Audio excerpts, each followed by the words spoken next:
What is good, everybody? This is Charles from Team COG coming at you guys here today with a post-commentary duel video.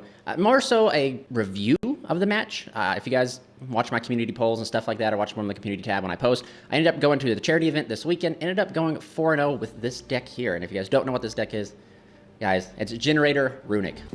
Because that's what heroes do. And I ended up putting this deck together like on a whim. I had all the Generaider cards. I woke up and I was like, I just need the Runic cards. And I had little to no background with the deck, period. I literally tested it a little bit the night before and decided to give it a try. Normally, I would never touch a Runic card in my life. Runic and Trapsman, except for Imperm and like a few other traps, I don't touch trap decks or like Runic cards, bleh. But there's something about this deck that's super interesting, and that's the fact that the lore kind of ties it all together. And I'm a huge lore fanatic. I love lore. If the deck has great lore and the deck all works together, like it's all lore friendly, I'm more likely to be onto it. So we're gonna go ahead and jump into my round one match here against Brandon. And there's a few misplays because take note, like I said, this is my second time playing the deck. And then the first time playing in an actual tournament, second time testing it. So we'll go ahead and start out the duel here. So we're gonna watch, this is awesome, guys. So he ends up rolling box cards, right? So I literally just pause and stare at him like, wow, really? So I roll, and I roll box cards. So I'm like, all right. We tied it up, now watch this is great. He rolls box cards, right? So I roll, and I finally don't roll. I roll a 9. So he gets to go first. So we're playing against Brandon Chimera. And I know some people are gonna be like, well, Generaider Rudy, can this deck really go second? And I'm gonna tell you guys right now, you guys are gonna see every dice roll I lost. Every round I lost my dice roll except my last one. So, and then even in that final game that didn't get recorded, I won the dice roll and still got my turn one board broken. So, in my hand I have Trius, which is one of the bricks of the deck. I have a 2-tip and a flashing. I'm still flashing fire and freezing curses. Their colors are kind of the same to me, look the same to me. So I get them. So I have to really read them because I've got them confused a few times. But anyway, we're just waiting, I believe, for time to get started. Okay, so there we go. Let's back it up here and start out. There we go. So Brandon player starts out by activating Fusion Deployment, and he's going to reveal, I think, Grand Soil, something like that. Yeah, here it shows me Grand Goyle. That's okay. You can play, there's definitely, if you guys want to, I will be uploading my deck profile in the next few days, and I'll talk in the deck profile where there's some cards I want to change and stuff like that. And so the most common, there's a lot of things that my list is a little bit different. And one of the things is when I picked up the Runic cards, I was missing, I think, one of the Spell and Trap Destruction, one of the Monster Destruction ones, and then I'm playing 3 Pot of Prosperity, and a lot of builds don't play Pot of Prosperity, and I'll explain why. And I also picked up the wrong wolf. I picked up Freki, I think, and I needed to pick up Geki, the Runic Fang, and I picked up the wrong the wrong wolf. And it didn't come up this match, period, but I was just sitting there, I was reading Freki, and I was like, what is this card used for? I don't get it. And then I realized I picked up the wrong wolf, and I was like, oh. But anyway, Brandon Fusion. I'm not main decking any hand traps, which is something I might change. I might just main deck an Ash. Just play Ash and maybe go in second card in Perm, or Ash and Droplets maybe. Because Droplet goes pretty hard, as you guys will see in one of the other later matches. But so he's just going to go ahead and Branded combo here. Not much more can be said. He goes Lubellion. Lubellion's going to, and I think he Branded Fusion. He sent Dark Magician, so he gets to discard the Demiurge. I think that's the Demiurge, I think. But it's whenever it's discard or banish, it lets you add. But anyway, Lubellion's going to shuffle back, draw, and that's going to be not shuffle back and draw. Shuffle back and Fusion summon. Excuse me. I'm so back at things shuffling back and drawing, plowing through. So we end up summoning out Dragoon. Dragoon's pretty crazy. He's going to get the add off of the Brandon card that he sent, which I think is Demiurge. Not quite sure. It's been a while since I've played against Brandon, but Brandon's still a crazy deck. Even Chimera Brandon, pretty nuts. I believe. But he's going to have a discard in hand, and I believe he gets to another card. I can't remember right off the top of my head. I think he gets to... Oh, he has the card... He has Branded Opening and the Quim, I think is her name. And it looks like, yeah, Nalaber and stuff like that. So, he's pretty set. He's going to go ahead and, I think, normal summon at Aliber effect to add a Branded Spell or Trap. So he ends up adding Branded Retribution, which I believe, I don't know if we played this correctly, but this card says when a monster will be normal summon or special summon by a spell trap. It's like a judgment card, right? So I don't think he could he can't, as long as I'm not attempting to summon with my Runic cards, he can't use that effect. He can't, like, you know, negate it unless I declare the effect to summon, then he can. So just for later on. So I'm just reading cards here. Just, you know, it's been a while since I played Branded. Moving on up here. So this is what he passes on. He passes on the Masquerade, Dragoons. So I know what he has. So I go standby phase, Runic Tip to attempt to add the Fountain. I believe that's what I go. Fountain is an insane card. Fun fact for all you lore friendlies. So if you guys look at Fountain, it has one red eye. And if you guys know that Generaider Hard, the boss of storms, that's supposed to be Odin. Odin also has one red eye, and he's missing one of his eyes. And in, like, mythology, Odin gave his eye to get some knowledge. So just kind of lore, you know, lore. So we're going to grab Runic Fountain. And then he's forced to banish one card from the top of his deck. I sometimes forget. I've been really good at remembering, but a lot of other people are, like, traumatized by Runic, so they remember. But I forget that you banish cards sometimes when you activate the effects here. So I'm going to use this to attempt to destroy the set. I'm going for the spell and trap. So I know I'm getting burned every time I activate something. The American Sniper here, and I believe we actually hit the counter trap, the Retribution. But he's going to go ahead and burn through the Dragoon Negate, which is okay. And I think I have to do this correctly because I want to draw. And this is where probably my first misplay happens, as you guys will see here. So this is where this is kind of bad. Pot of Prosperity plus Fountain conflict. And this is the only two cards, they conflict in the sense of Prosperity I can't draw, and I believe if I draw, I can't Prosperity. So this is like a minor confliction that the deck has, but Pot of Prosperity, in my opinion, is so good because you have, like, such blowout cards in the sense of your Runic cards and or Monstrosity, so, like, you want to dig for those cards. And Vala is also pretty insane. So we're going to go ahead and activate Freezing Curses, attempting to target the monster to negate its effects, so I stop burning. And this is where he's reading to see if he can do anything. What this is going to do is it's going to trigger the Fountain, and that's going to let me draw 3 cards.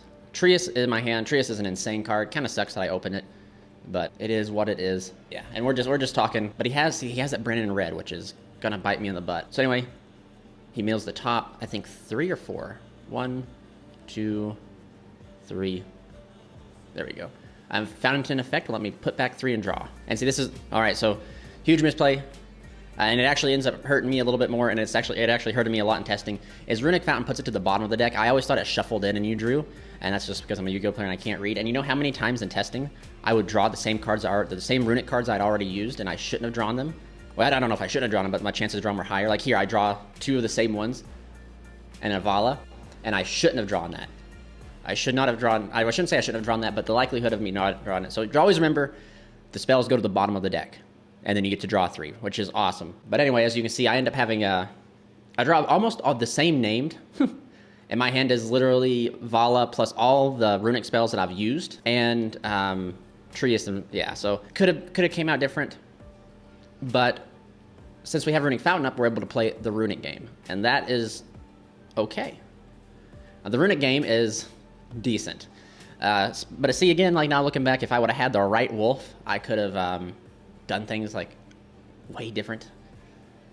But he's attempting to go battle phase. I know once he goes into battle phase, he has more than enough damage, so I just got to kind of push. Like I got to bait the Retribution, got to bait certain things. And see, there you go. I'm reading Frecky, and I was like, wait a minute, what's this? I thought this card did something, but it really doesn't. So I'd read Hugin. Hugin's kind of insane. I think Hugin and the Moonin, maybe? I think that's the other one. The Runic Wings are supposed to be like ravens for Odin, which is really cool. And of course, you guys know Sleipnir is like Odin's horse that he rides into battle on and stuff like that. But we're going to go ahead and fire off Runic Tip to go ahead and search a card at the start of battle phase. So I believe we go for... And arguably, I should have... In a world, I should have... So like, Dragoon's a big body, right? Like, you can't target Dragoon. Which allows me, like, if I go for Sleipnir, I can go like Sleipnir effect, target a card, and then banish 2 monsters that target, banish a monster that has an attack deck, and then I can... still fire off more Runic cards, especially if I want to summon something, but that's okay. I'm just reading this card because this card pretty much says, like, I was like, is it a quick effect to come back? Like, if I destroy it, and it only comes back if I control a Fusion, Synchro, XYZ, or Link monster. So as long as I can keep one of those off the field, it can't come back. Which is, not going to... Eventually, my deck summons Fusion monsters and summons XYZ. So he's going to get it back regardless. But I'm just trying to survive, man. I'm just trying to live. And that's where... This right here will show you like the Runic stuff. So some people have, in like my comment section, and some people have always asked, well, how do like Runic and Generaiders like function together? Because like both are very heavy reliant on the field spells. So Runic Fountain is a 1-of. You only played it 1, and it's only there to draw you cards. That's it. It's just an extra draw card that works with the Runic engine essentially. At boss stage is what you want to see, because boss stage is what's going to let you grind and what's going to let you do push for plays and get monsters and everything. Every runic card, except for Fountain, is an E-Tele for a level 9. Every runic card can either act as non-engine in the form of disruption, and or it's a level 9 Sleipnir, which gets you a level 9 on board, which starts getting you into your engine. You get into like cards like Leviathan, and then you start really going after something. So I attempt to fire off and summon, and he ends up retributioning here, because I believe I'm trying to do so, which is, you know, like I know he has retribution, so he still tries to continue for battle. And see, I drew another freezing curse. I believe I have flashing fire, and there's like the freezing curse, flashing fire, and destruction. So see, I almost summon out Sleipnir, and arguably, so the thing is, my life is so low that I think that it only takes like one hit from Dragoon, because Dragoon is like 4,000. Yeah, Dragoon's 4,000, so like it's only gonna take one hit. So I summon out Hugin, and I have Trius in my hand, so like I can potentially, like, if he tries to attack with Masquerade, I could like fire off Trius, tribute the Hugin to summon itself, and then it's a 29. He has to attack with the Dragoon first, then I live. But he goes, and for some reason I let that happen. I should have, yeah. And then he swings directly for 25, and then I attempt to go the destruction to destroy it, so then I don't take any damage. And I believe he chains here the, which I don't know if he could actually, no, he gets to add back. You know, truly, I don't know. So he summons out here. Let's go ahead and pull up the good old Yugipedia here and see if he could have actually done this. So he summons Guardian Chimera. 3 monsters with different names? Yep, okay, so he could have. So that was game 1. We'll go ahead and jump on in here into the next game. Okay, so we go ahead and draw our cards. I draw Ash, and I draw a lot of runic cards. Which isn't like, again, like the runic cards just, like, at first you feel like, oh, this feels so bad, because you play like so many. But we're going to summon out Sleipnir. Sleipnir being probably, like, this is probably my favorite card in the extra. This card is summoned more times than any other card. But we're going to Monstrosity target Sleipnir.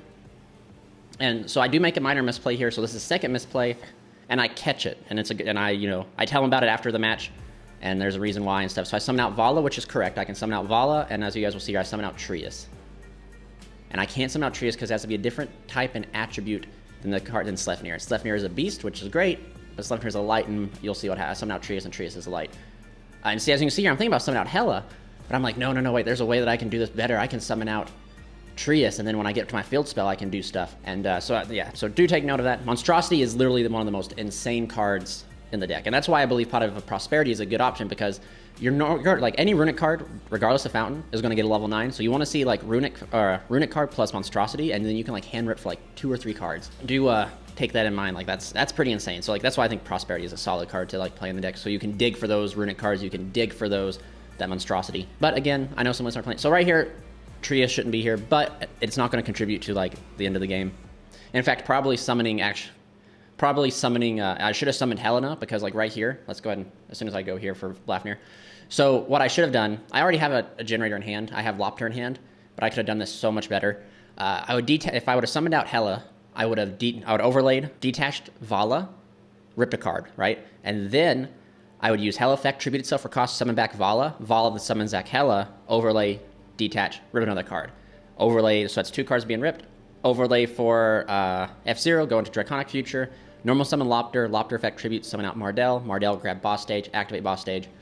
And then there we go. Cheat myself in a way. Because no matter what, like as you guys will see here, I'm still going to get the rip too, but this was just this was the correct line that I should have gone for. Trius shouldn't be there, it should have been Helena. So detach, randomly rip one from his hand. Banish is the perfect thing. It banishes, which is good. So roll a 1, so that card right there. We hit Dark Magician, so that means no Dragoon at least. Enter Blafnir is such a phenomenal card. It's level 9 that solves everything. So I go Vala effect, pitching Lopter, Vala effect, summon back out the Lopter, and then as you guys will see, I'll use Lopter's effect, tribute, to summon from the deck, and I just summon out the Mardell. And like, if you want to like really look at it, like no matter what, I would have, it probably ended up, even if they had a hand trap, I would end up getting to boss stage and Leviathan, which would have been like Har plus a hand, like a Har, like a Leviathan plus like boss stage does like a lot. But anyway, we summon out Mardell. Mardell should add me boss stage. There it is. It's in my hand. I have one. I think that's Flashing Fire in my hand. I don't get a battle phase, and I have Ash. So we all know what Ash is going to hit. Ash is going to hit Branded Fusion. Ash is literally not going to be used for anything else. Ash is literally just there to hit Branded Fusion. I don't care how many searches you get. As soon as Fusion hops down, it's gone. But we're going to go ahead and make a second Blafnir. Go ahead and detach here, and we get to hit another card. So we've looped him for 2 cards after this. So 6, yeah, rolling 3. So this is, like I said, Runic card plus Monstrosity is a hand rip for a minimum of 2.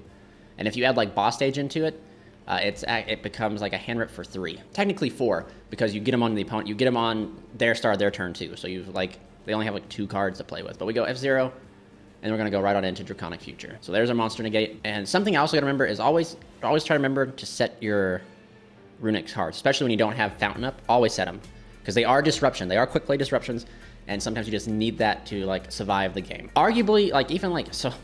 Arguably, if I would have put Future in the main monster zone, I could have like used my last runic spell to go into. Let's pause this real quick here. I could have used my last runic spell to summon another Sleipnir, overlaid for a second for like Leviathan, and then ended my turn. And then my end board is like Leviathan, Draconic Future, and Har. Whereas now it's just like Har, Draconic Future, and my Flashing Fire, I believe. I'm going to pass it up. Draw phase, boss stage triggers, summons Har, and then we get to flood with tokens. If I played correctly, but since I didn't. There's a Trius would be able to summon itself from the graveyard, and it would be able to use the tokens. So then I, technically speaking, incorrectly though, I shouldn't have this, but I do, and I catch it, thank goodness, is that Trius is going to be able to summon itself, destroy a card, and draw 2 cards. And that's the thought process with Trius. Trius is part of a diviner line, so like sometimes opening Trius ain't that bad, because even Trius plus boss stage, you're still okay.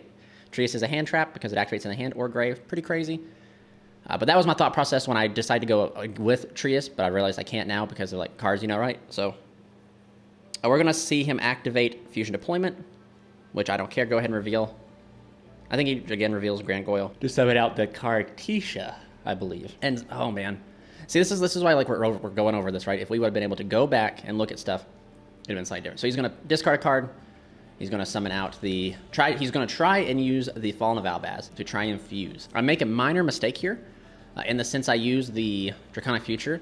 So I thought it like negated and destroyed, and then you could take the monster, but it negates and takes. So like I negate the Fallen of Albaz, but since I have no space, I cannot take it. So he gets to keep it, which keeps him, you know, Fallen of Albaz on them, keeps him Fallen Albaz on the name. So he normal summons Aliber effect, and I kind of think here, I know I have Ash, so I want to see, I almost activate it, but I just said, you know, go ahead and add Branded Fusion, because I know that's what you're going to add. And if you don't add Branded Fusion, you already have it, and that's my Ash is going to check that, then we're okay.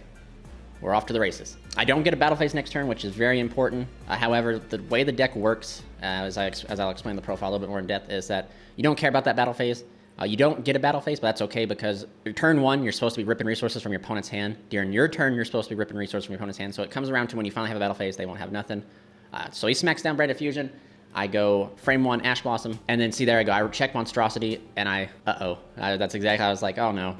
So I can't, that's why I realized like I can't use Trius, because I was like, I could use Trius right now, Tribute 3, summon itself, draw, to pop a card, and then draw, in case he has something else in hand.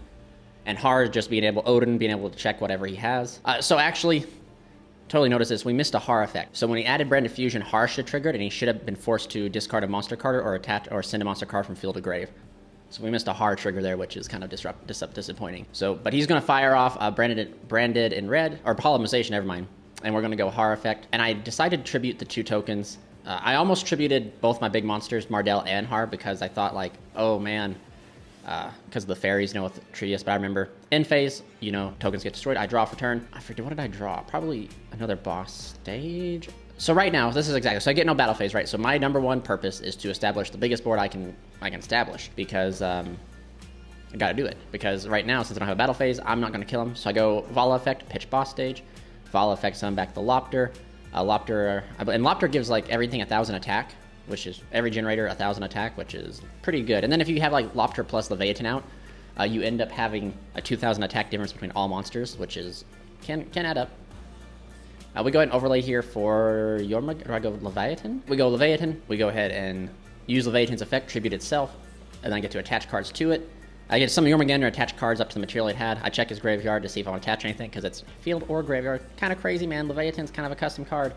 Kind of crazy they gave Generaider this card. But so I choose just to attach his 2 monsters, because then, like, you know, that's 2 fusion material he'd have, but not anymore. But this also is going to allow me to do some stuff with Har on their turn. So I just go ahead and detach. We both draw a card, and then we both have to attach a card from hand or field to him. So right now I'm just trying. So this right here, no matter what, when you activate Jormungandr is always going to be able to get like 1,000 more stronger. So right now he's 3,000 attack, 4,000 attack because of Lopter, actually. Correction. Yeah, I just said Lopter. Yeah, so, and then Draconic Future still live. Like, so this is exactly what's happening. He's on a top deck. As soon as he draws, boss stage will do something. He draws, boss stage effect. I get to summon out Hela. and then I get 1 token because my board's so full. It's like I said, it's kind of crazy. We get a token. So this is where like boss stages continually gets you resources and keeps you in the game. That's what's kind of crazy. But we're gonna go ahead and go Lopter effect here, or not Lopter. We're gonna go ahead and fire off Rimagander. We both draw a card, and we both have to attach a card to him. So now, and then Har triggers, and Har says you have to send a monster card, right? So since he doesn't have a monster card to send, Har doesn't rip this card from him, which is okay because in the same sense, Har can tribute the Har's going to negate the first card he activates. So like this game is done. This match is already over because as soon as he activates anything, Har will tribute and stop it. And yet we go ahead and jump on into the next game. So I open Utgardna. Utgardna is, sometimes I side it, I've been noticing of siding it out, but sometimes I hate it. But like I said, all the generators outside of Vala is Vala and Lopter, the only generators you really want to see in your hand. So he activates Brand of Fusion. That's okay. Can't stop Brand of Fusion. Didn't draw Ash. Didn't draw any of my side deck really, which is traumatic, but it's okay. We'll kind of just fly through here. So he summons out Lubellion. He does the whole, you know, summon Lubellion, Dark Magician. He summons Dark Dragoon. He does make one fatal misplay here, and he'll go ahead and he normal summons Quim. He activates Quim's effect to fusion summon, and he ends up fusion summoning the card in his hand, I believe. No, he uses Kingdom of the Swamp in his hand. So now he has no negate. He has no negate. But see, this is where this is sometimes where this deck kind of like struggle in a sense. Like, so like this board like is kind of done. So he flips Imperial Iron Wall. Means I can't banish. So I got a thing.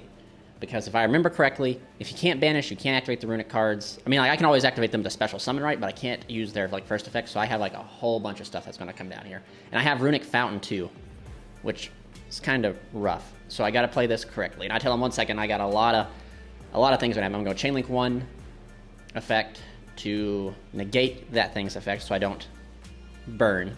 I'm going to burn for a lot. Anyway, I think I burned for like 15 or something like that. No matter what, though, Dragoon still stays because I can't really do anything with Dragoon because Dragoon is non-targetable. Can't be destroyed. It's crazy. Dragoon is a brick house of a card. We're going to use Destruction, target Lubellion, chain Slumber, and I think Slumber to Fusion. To summon a fusion monster. So as long as everything resolves backwards, so we get to summon out Sleipnir, the Runic Main, and then we're just reading off what he banishes because since these will resolve, these are in Chainlink 2, the Imperial, it's not face up, so he has to banish all these. So there's Dark Magician, Ash. So now I kind of put him on Monstrosity. It goes through. So since he has no negate, Monstrosity, and this is where I get no battle, like I was saying before, I get no battle phase, so like it's a resource game, right? This is a resource game. So we summon out Vala, and I think I make a goof and I summon out Mardell here. Third misplay of the day. And see, I always go for Hela. I always look, that's the second time I've looked at Hela. It's like, no, Har, I look at Har, yeah. Because I have Boss Stage in hand, I think. Maybe I summon out Mardell. Oh, look, all 3 of my Ashes right there. I can't remember. I really can't remember if I do Hela. So do I remember Hela? Now let's see if I actually remember to use like Hela, use Hela's full thing. I can't. We do Har. Okay. We summon out Odin. Odin touches down with Sleipnir. I believe we overlay here. Oh, I think I might. Do I go for? Yeah, I go for Leviathan, the Boss of Shadows, because Leviathan can suck up Dragoon, which is what's important. So we summon Leviathan, tribute Leviathan, target 2 cards to gobble up, and summon Jormungandr, and we'll suck up his 2 fusions because they're too good, man. They're so good. And this is the only way that I can out the Dragoons, except by being just bigger than it. And Dragoons is going to be able to destroy stuff near my turn. So Dragoons is like, for sure has to go. I could arguably have sucked up the Runic Wall, or attached the Runic Wall, I shouldn't say. But we just attached these 2 to him. And like, I could have done something else here. I also remember Sleipnir has an effect that when the opponent adds cards, Sleipnir summons a token. So like, I could have summoned a token here. But we're going to use Vana effect, summon out Har. And then do I go for, so take note, like even though I have the Sprite in hand. So actually I see what I'm trying to do. I tried to use the DD Sprite, which I opened. So DD Sprite and Trius are all part of a Diviner package, and they're like soft bricks in the sense that like they're not too bad. I attempt to go Sprite to banish Sleipnir, and he Imperial Iron Wall is up on the field. Got me. So we recorrect that. I was like, dang, he right. I can't banish. I didn't solve the Iron Wall. So I just normal summon. Normal summon, and then I should. So if I I should go right for Baron here. Arguably I should have. So Valana should be banished here. Vleia should be banished. Do I do Sleipnir? I do Synchro into Baron here. Sweet. And I think end on another Leviathan because, and I use, yeah, there we go. And then Baron the floor to pop. And And I think I just pass on this, so I don't overlay. And then he gets to do in phase. I think Quim can add back. I can't remember, but Har. Yeah, so then he adds a card, he draws a card, and then I go Jormungandr, then we detach the World Legacy. We both draw, we both have to attach, so he gets to attach a card. He gets to attach anything. And this is where like you get the opponent down to like this like weird type of thing where Jormungandr promotes like a false safety or a false plus. So he gives me Aliber, right? And then Har triggers and he has to discard a monster from field or hand, so he has to discard the Quim. And then he should only have one card left in hand, and there's Baron to negate that. Or Har to negate it if I want to. And Har contribute itself and or Jormungandr, it contribute itself in Valaya. But it goes ahead and activates the field spell, and I just go ahead and go effect of Baron to negate. And I get a battle phase next turn, so that is all she wrote, guys. So that is it for this round 1 match. If you guys enjoyed this, please remember to comment down below. Stay tuned for more feature matches going over this locals and a deck profile coming up soon. So this is Charles from Team COG, signing out.